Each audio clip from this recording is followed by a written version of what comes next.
আসসালামু আলাইকুম, সবাইকে শুভেচ্ছা জানাচ্ছি। মাসুম মাহবুব দেখছেন ওপেন দ্য ইউটিউব চ্যানেল এবং মাসুম মাহবুব ফেসবুক পেজ। আমি বসে বসে আপনাদের কমেন্ট পড়ছিলাম। আজ ডোনাল্ড ট্রাম্প কি রকম হামলা করবে? ট্রাম্পের একটা ফোন করে দেখি কি বলে। প্রিয় দর্শক, আজকে বেশ কিছু গুরুত্বপূর্ণ খবর আছে। আপনারা বসে আছেন, ইরান কি করতে যাচ্ছে? সৌদি আরব বা প্রতিবেশীর কাছে ইরানের প্রেসিডেন্ট ক্ষমা চাইছে। ট্রাম্প বলেছেন ইরান তাদের কাছে ক্ষমা চেয়েছে, তবে ইরান কি ট্রাম্পের কাছে মানে কি বলবো যে গোপনে নয়, প্রকাশ্যে ক্ষমা চাইতে হবে। ইরানের প্রেসিডেন্ট কি উত্তর দিয়েছেন? পাশাপাশি ইরান নতুন করে যে মিসাইল দেখাচ্ছে, আবার ঘুম হারাম হয়ে গেছে দখলদারদের। সেই মিসাইলগুলো কি কি? চলেন আজকে আপনাদের সাথে পরিচয় করায় দেয় সবকিছু। ঠিক আছেন সবাই? দর্শক, মাসুম ভাই সৌদি আরব থেকে দেখছি। জি ভাই, যারা মধ্যপ্রাচ্যে আছেন তাদেরকে বলবো, ইরান যখন কিছু মারবে, ভিডিও করার সময় আপনাদের চেহারা দেখাবেন না। মধ্যপ্রাচ্যের কিছু আইন কানুন আছে, সেগুলো ফলো করবেন অবশ্যই। কারণ তারা চায় না আপনারা যারা সেখানে শ্রমিক হিসাবে কাজ করেন, তারা কিছু নিয়ম মেনে অবশ্যই চলবেন।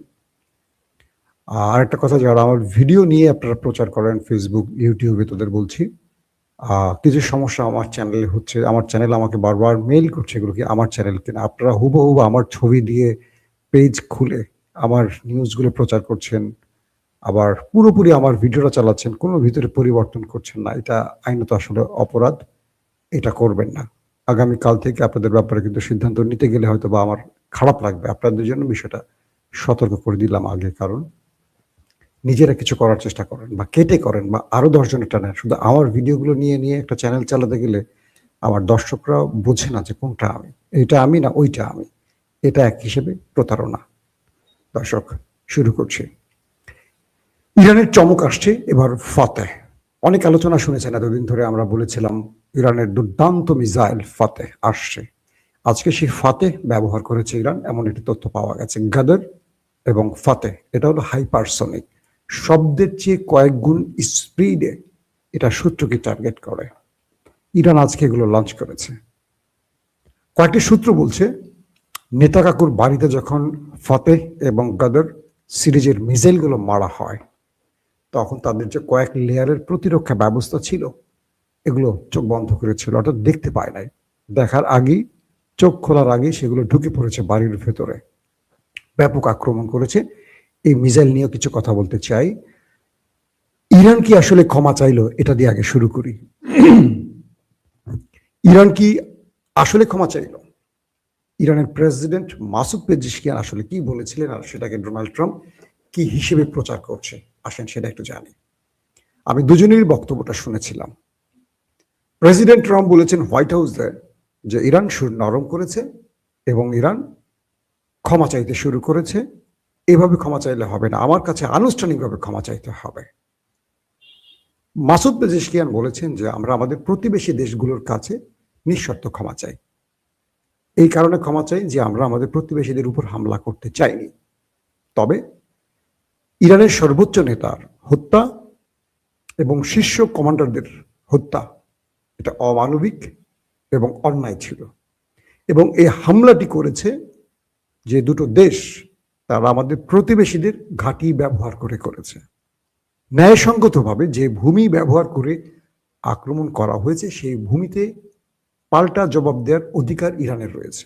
তার মানে তিনি ক্ষমা চান নাই, তাদের চোখ খুলে দিয়েছেন। বলেছেন আমরা ক্ষমা চাই নিঃশর্ত, কিন্তু যাদের ভূমি ব্যবহার করা হয়েছে, আমেরিকা এবং ইসরায়েল যাদের ভূমি ব্যবহার করেছে, তাদের যে আমরা পাল্টা জবাব দিয়েছি, এটা আমাদের অধিকার।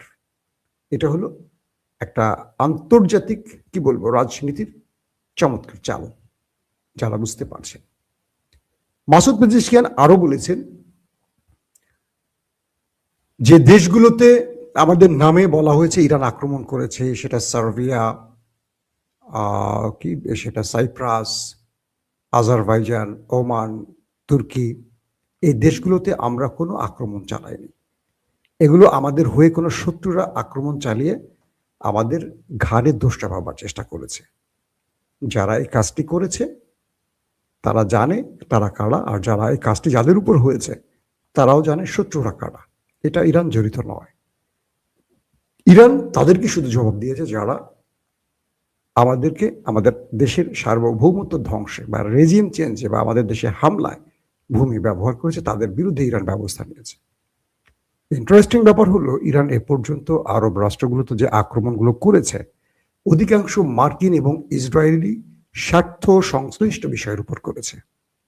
আরবের কোনো বাড়িতে একজন আরব মারা গেছে শুনছেন এখন পর্যন্ত? বরং আরবে থাকা কাজ করা আমাদের বাংলাদেশের কয়েকজন মারা গেছে যারা শ্রমিক, তারা একটু বেশি উৎসাহী ছিল অথবা কাজের সময় সেখানে অ্যাটাক হয়েছে, মারা গেছে, কিন্তু কোনো আরবরা সেখানে মারা যায়নি। তার মানে এটার জন্য আসলে ইরানকে দায়ী করা যায় না, সেটা মাসুদ পেজেশকিয়ান বোঝালেন। 2 নম্বর বিষয় হলো, ইরান বা ইরানের প্রেসিডেন্ট বললেন যে ইরান কারোর কাছে ক্ষমা চায়নি, ক্ষমা চাইবে না। মানে ওই দুটো রাষ্ট্রের কথা উল্লেখ করে ট্রাম্পের বক্তব্যকে উল্লেখ করে বলেছেন ট্রাম্প বরং তিনি বুঝবেন তিনি যে কত বড় ভুল করেছেন ইরানে আক্রমণ করে। তার মানে ট্রাম্পকে আবারও ফুস করে দিলেন বেলুনের মতো মাসুদ পেজেশকিয়ান। 2 নম্বর বিষয় আসেন, লেবাননের ভেতরে ব্যাপক অ্যাটাক চলছে দুই পক্ষের। আজকের খবর বলছে লেবাননের কয়েকটি শহরে ব্যাপক তাণ্ডব চালিয়েছে নেতাকাকুর বাহিনী এবং 250 থেকে 300 সাধারণ মানুষ এ হামলায় নিহত হয়েছে। কিন্তু তারপর হিজবুল্লাহ বাহিনী বা গেরিলারা দমে যায়নি, পাল্টা জবাব দিয়ে যাচ্ছে। দুপক্ষের লড়াইতে সাধারণত নিরীহ মানুষ মারেন। আপনি দেখবেন ইরান যে দেশটিতে হামলা করছে নেতাকাকুর বাড়িতে, তারা কিন্তু মার্কিন যেই প্রতিরক্ষা ব্যবস্থা বা ইসরায়েলি যে প্রতিরক্ষা ব্যবস্থা বা সামরিক যে স্থাপনা সেগুলো টার্গেট করছে, কোনো সাধারণ মানুষকে মারছে না। ভুলভাল কিছু হতে পারে, কিন্তু ওরা স্কুলের শিশুদের মারছে, রেড ক্রিসেন্টে হামলা করছে, হাসপাতালগুলোতে হামলা করছে, স্কুল কলেজে হামলা করছে। এটা আন্তর্জাতিক আইন অনুযায়ী সম্পূর্ণ অবৈধ, যুদ্ধ নিয়মের মধ্যে এটা পড়ে না, কিন্তু ওরা সেটা করছে। আবার ওরাই বলছে ওরা নাকি সঠিক পথে আছে, ইরান নাকি সন্ত্রাসী। এই জবাবটা আপনারা দেবেন।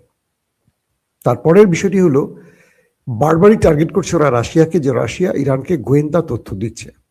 কিন্তু আজকে মিডল ইস্টের বেশ কিছু গণমাধ্যম বলছে বা ইরান বলছে তার মিত্রদের ব্যাপারে যে আমাদেরকে রাশিয়া এবং চীন আমাদের মিত্র, তাদের সাথে আমাদের সম্পর্ক থাকবে, আছে। এটা শত্রুর বক্তব্যে কিছু যায় আসে না। ইরানের কিছু গোয়েন্দা ড্রোন আছে বা ইরানের কিছু গোয়েন্দা স্যাটেলাইট আছে যেগুলো ইরানের, দুঃখিত, চীনের এই গোয়েন্দা ড্রোনগুলো গোয়েন্দা স্যাটেলাইটগুলো প্রতি মুহূর্তে ইরানকে রিয়েল টাইম ইন্টেলিজেন্স দিচ্ছে, উপগ্রহের বা স্যাটেলাইটের ইমেজ দিচ্ছে, কোথায় কোথায় মার্কিন স্বার্থ রয়েছে, কোথায় কোথায় তাদের প্রতিরক্ষা ব্যবস্থা আছে। এটা আমি আমার পূর্বের নিউজে আপনাদের বলেছি একাধিকবার। তো সেই হিসেবে ইরান সফলভাবে আক্রমণ করছে। আমেরিকা এবং ইসরায়েলের প্রধান সমস্যাটা হলো ওরা পৃথিবীর কোথায় কোথায় ওদের প্রতিরক্ষা ব্যবস্থা সাজিয়ে রেখেছে এটা ইরান জানে কি করে, এটা নিয়ে ওরা টেনশনে পড়ে গেছে।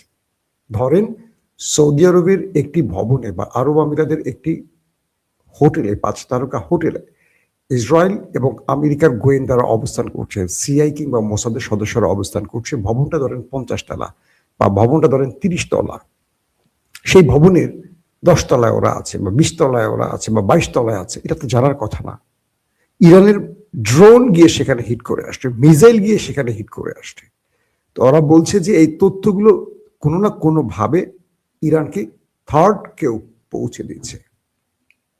তো সেই হিসেবে চীন প্রকাশ্যে এই যুদ্ধে ইরানের পাশে না দাঁড়ালেও ইরানকে তার সব রকম তথ্য দিয়ে সহযোগিতা করছে, আবার সেটার বেনিফিট পাচ্ছে। প্রশ্ন হলো, চীন মিস্টার ডোনাল্ড ট্রাম্প হঠাৎ করে এই বক্তব্যটি কেন দিলেন? তিনি কি স্পেস সেভিং চাচ্ছেন না বড় যুদ্ধের আভাস দিচ্ছেন?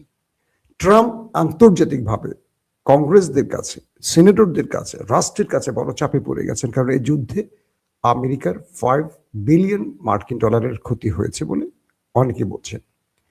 একইভাবে ইসরায়েলেরও ব্যাপক আর্থিক ক্ষতি হয়েছে, তাদের তো ভিতরের অবস্থা খুবই খারাপ।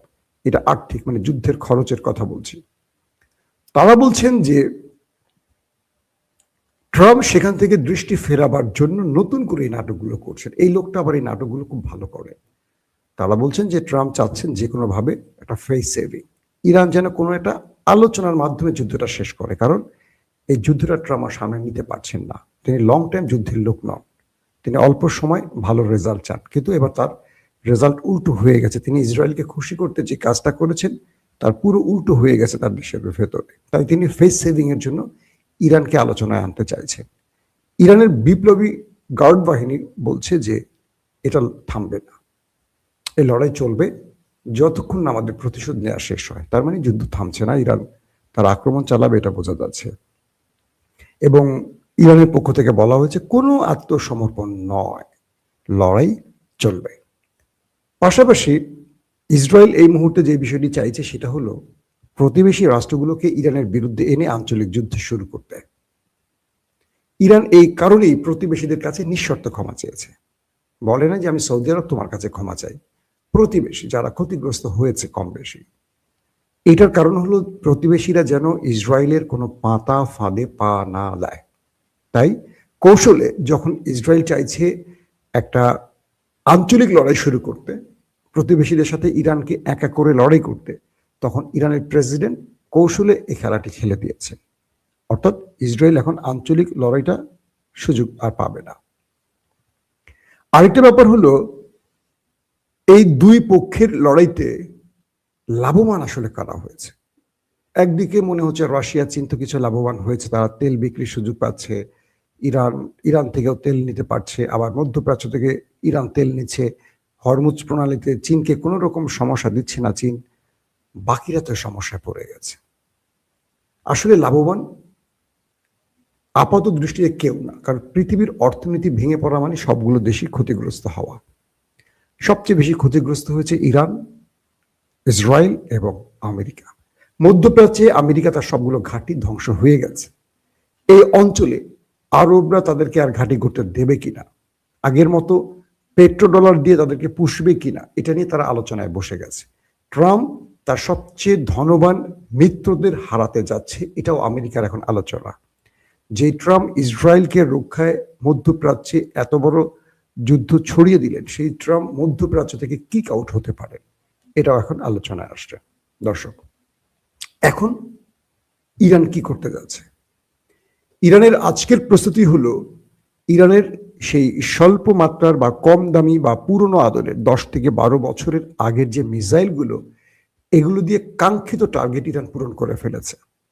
ইরান প্রতিবেশীর ঘাঁটিগুলোকে ধ্বংস করেছে, প্রতিবেশীর ঘাঁটিতে থাকা মার্কিন এবং ইসরায়েলি প্রতিরক্ষা ব্যবস্থাকে ভেঙে দিয়েছে। একটা বিষয় আপনাদের সহজ করে বলি, গত 12 দিনের ইরান ইসরায়েল যুদ্ধে ইসরায়েল 300 মিসাইল মারলে দেখা গেছে 50টা টার্গেটে হিট করেছে, 250টা ইন্টারসেপ্ট হয়ে গেছে। কারণ ইসরায়েল পর্যন্ত পৌঁছতে হলে ইরানের মিসাইলকে কয়েকটি দেশ সফর করতে হয়। প্রথম ইরানের ভূমি থেকে বেরিয়ে সাগর পাড়ি দিতে হয়, আরব আমিরাত, সৌদি আরব, জর্দান পাড়ি দিতে হয়, তারপর ইসরায়েলের ভূমিতে ঢুকতে হয়, তারপর তেল আবিব বা হাইফা যেটাই বলি সেখানে যেতে হয়। এবার ইরান তার কাছে থাকা অল্প দামের মিসাইলগুলো, ড্রোনগুলো দিয়ে মধ্যপ্রাচ্যে থাকা আমেরিকান এবং ইসরায়েলের সকল সিস্টেম ভেঙে দিয়েছে, সকল রাডার সিস্টেম ধ্বংস করে দিয়েছে, সকল প্রতিরক্ষা ব্যবস্থা ধ্বংস করে দিয়েছে। এখন ইরান যে মিসাইলটি মারে, এটা সোজা চলে যায় দখলদার দেশটিতে। এবং ইরানের এই মুহূর্তে তার ভান্ডারে যেগুলো রয়েছে সব চতুর্থ পঞ্চম প্রজন্মের মিসাইল, তৃতীয় থেকে পঞ্চম পর্যন্ত এই মিসাইলগুলো রয়েছে। 1-2 প্রজন্মের মিসাইলগুলো মোটামুটি তারা এখন ব্যবহার কম করছে, আছে কিনা এটা বোঝা যাচ্ছে না, এটা কম করছে, হয়তো বা রাখছে কিছু বা আরো কিছু তৈরি হবে। ফুল দমে মাটির নিচে এখন মিসাইল তৈরি হচ্ছে, ড্রোন তৈরি করছে ইরান। এখন শাহেদ ড্রোনের খেলা তো দেখেছি আমরা, খুররাম শাহ দেখছি, সিজিন দেখছি, ফাতে গাদর, এই সিরিজের মিসাইলগুলো এখন ইরান ব্যবহার করছে। এবং বলা আছে যে ইরানের কাছে এমন কিছু মিসাইল আছে যাদের ওয়ারহেড নিউক্লিয়ার পূর্ণ। অর্থাৎ ইরানে যদি আমেরিকা বড় রকম আক্রমণ করে, সেক্ষেত্রে ইরান তার নিউক্লিয়ার মিসাইলগুলো হিট চালাতে পারে। কিন্তু ইরান এই বিষয়টি স্বীকার করেনি, কিন্তু বিভিন্ন মাধ্যম মানে গণমাধ্যম স্বীকার করছে। পাশাপাশি আমেরিকা যদি ইরানে স্থল অভিযান শুরু করে, তার জন্য ভয়ঙ্কর কিছু মিসাইল ইরান প্রস্তুত রেখেছে, কারণ ইরান বুঝতেছে যে এই যুদ্ধটা অল্প দিনে শেষ হবে না। তারা এই যুদ্ধটা যদি লম্বা সময়ের জন্য হয় তাদের রসদ প্রস্তুত রাখতে হবে। তাই ইরানের এই মুহূর্তে দুটো টার্গেটে কাজ করছে। এক, মার্কিন ইসরায়েলি প্রতিরক্ষা ভেঙে দিয়ে এখন টার্গেটে হিট করা। দুই, লম্বা যুদ্ধের জন্য ইরান প্রস্তুতি নিয়ে থাকা। যদি কোনো স্থল অভিযান শুরু করে, কুর্দিদের দিয়ে করুক বা যাদেরকে দিয়ে করুক, এই পথগুলো ইরান বন্ধের জন্য এখন কাজ করছে। ইরানের বিপ্লবী গার্ড বাহিনী এই মুহূর্তে ইরাক বলেন, প্রতিবেশী রাষ্ট্রগুলো বলেন, প্রত্যেকটা দেশে তারা আক্রমণ করছে মার্কিন ঘাঁটিগুলোকে টার্গেট করে। অর্থাৎ মার্কিন ঘাঁটিগুলো এই মুহূর্তে অস্থির হয়ে আছে। তারা ইরানের জবাব দিবে, নাকি ইরানকে রাজনৈতিকভাবে ঘায়েল করবে, নাকি তাদের প্রতিরক্ষা সিস্টেম রক্ষা করবে। এখন তাহলে কি করবে ইরান? আজকে রাতে মার্কিন প্রশাসনের পক্ষ থেকে যেটি আসছে, পেন্টাগনের বার্তা যে ইরানে ভয়াবহ আক্রমণ করবে। আমরা এখন পর্যন্ত ভয়াবহ আক্রমণের বড় রকম খবর পাইনি। যেগুলো পেয়েছি, ইরানের প্রধান বিমানবন্দরকে ধ্বংস করেছে, অনেকগুলো গুরুত্বপূর্ণ স্ট্রাকচার ধ্বংস করে দিয়েছে আমেরিকা এবং ইসরায়েল। ইরানের প্রতিরক্ষা ব্যবস্থা মোটামুটি ভেঙে পড়েছে, বা ওদের কিন্তু শক্তিশালী সেরকম ব্যবস্থা নেই। আমরা শুনেছিলাম রাশিয়া S-400 দিয়েছে, HQ-9 দিয়েছে চীন, কিন্তু এগুলোর সফল কোনো ব্যবহার এখন পর্যন্ত দেখিনি। ইরানের শক্তিশালী কি বলবো যুদ্ধ বিমান সেরকম নেই। আমরা শুনেছিলাম চীন থেকে কিছু এনেছে, চীন থেকে যে J-10C থান্ডার, 17 থান্ডার এনেছে, এগুলোর ব্যবহার এখন আমরা দেখিনি। ইরান হয়তো তাদের পাইলটদেরকে মারতে চাইছে না। ধরেন একটা যুদ্ধ বিমান এতগুলো দেশ পারি হয়ে ইসরায়েলে গিয়ে আক্রমণ করে ফিরে আসতে পারবে কিনা, এটা নিয়ে ইরানের টেনশন আছে। তাই ইরান তার ঝুলিতে থাকা মিসাইলগুলো মারছে। মিসাইল তো আর মানুষ চালাচ্ছে না, মিসাইল ভূমি থেকে মারছে, চলে যাচ্ছে, অথবা রোবট ড্রোন থেকে মারছে, গিয়ে হিট করে আসছে। ইরান তার পাইলটদেরকে রক্ষা এখন পর্যন্ত যুদ্ধ বিমান ব্যবহার করতে দেখিনি। স্বল্প মাত্রা বা কক ফাইটিং হয়তো করেছে মার্কিন যুদ্ধ বিমানের সাথে বা ইসরায়েলের সাথে, আকাশে কিছু লড়াই হয়তো হয়েছে, কিন্তু ওদের ভূমিতে যায়নি। ইরান এই কাজটি এখনো করছে না। ইরানের যুদ্ধটা হলো ড্রোন এবং মিসাইলের, এবং সেটার সাকসেসও তারা পাচ্ছে। এখন ইরানের মূল টার্গেট হলো তারা শত্রুদেরকে ধীরে ধীরে মারবে, সময় দিয়ে দিয়ে মারবে। কারণ ইরানকেও কিছু প্রস্তুতি নিতে হবে। তার ভেতরেও ব্যাপক ক্ষয়ক্ষতি হয়েছে, তার অনেক মিসাইল লঞ্চারও ক্ষতিগ্রস্ত হয়েছে, অনেক স্ট্রাকচার ক্ষতিগ্রস্ত হয়েছে, অনেক স্টোরেজেও হামলা হয়েছে। সেগুলো পূরণ করবে, আবার ট্রাম্পকে, নেতানিয়াহুকে বিজি রেখে প্রক্সিকে দিয়ে তারা হিট করবে। তো সব প্রক্রিয়া ইরান এখন পর্যন্ত যুদ্ধ কৌশলে বারবার পরিবর্তন আনছে, এবং এখনকার পরিবর্তনটি হলো নতুন ভেরিয়েন্টের মিসাইলগুলো তারা এখন নামিয়েছে, লঞ্চ করছে। এগুলো দিয়ে ওই দুটো দেশকে এখন ঘায়াল করছে, এবং এই দুটো দেশ এই নতুন মিসাইলের আঘাতে আক্রান্ত হয়ে এখন ধরাশায়ী হয়ে গেছে। দর্শক, এখনকার মতো বিদায় নিচ্ছি। প্রত্যেকে ভালো থাকবেন। আল্লাহ হাফেজ।